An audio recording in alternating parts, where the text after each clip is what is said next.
Hi everyone, I'm Weni Arsila Mulia from State Polytechnic of Sriwijaya, majoring in English Department.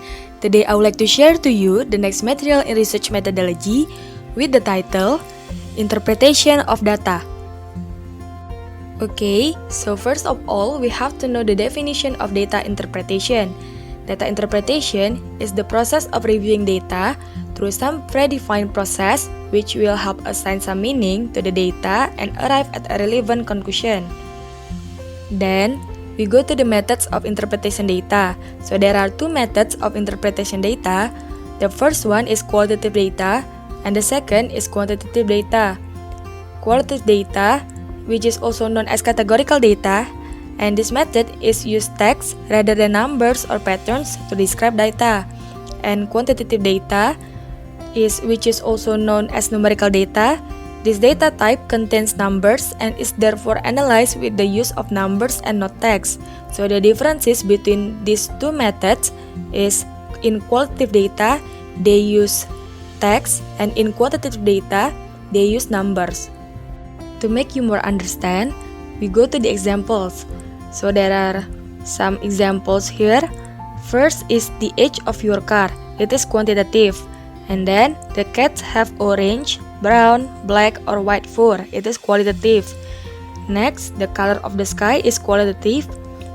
And the last is the cake was 50% chocolate and 50% vanilla. It is quantitative. And remember, if you are measuring a quantity, you are making a statement about quantitative data. And if you are describing qualities, you are making a statement about qualitative data. Next, about types of data interpretation. So for your information, the types that I would like to explain here is especially for quantitative data. So first is bar graph. The bar graph is one of the frequent methods used to present various types of data.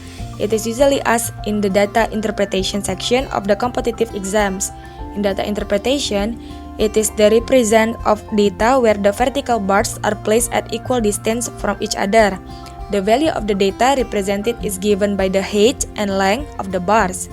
The width here is not important, it is only used so that the presentation is clear. Okay, you can see the example.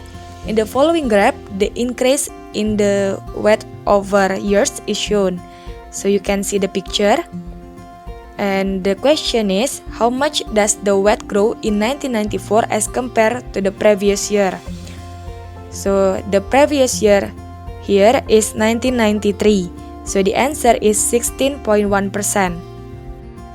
Second is pie charts. In pie charts, the entire diagram looks like a pie and the components in it resembles the various slices cut from the pie.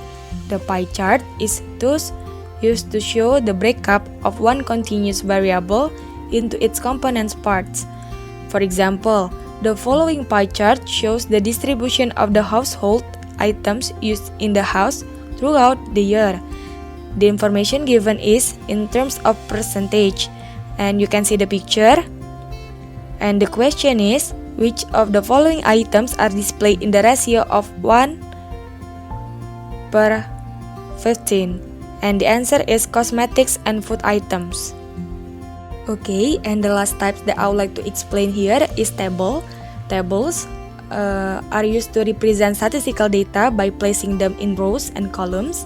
They are one of the most common statistical visualization techniques and are of two main types, namely simple and complex tables. And the example here is about complex tables. The employees in company S. You can see the picture. And the question is, which age group that has much employee in company S? So you can see the picture. So the answer is 36 until 50 years old. Then the last page is about advantages of interpretation data. So there are three advantages of interpretation data. First, it helps to make informed decisions and not just through guessing or predictions. Then it is cost efficient, and the last is the insights obtained can be used to set and identify trends in data. Okay, I think that's all. Thanks for watching and see you on the next video.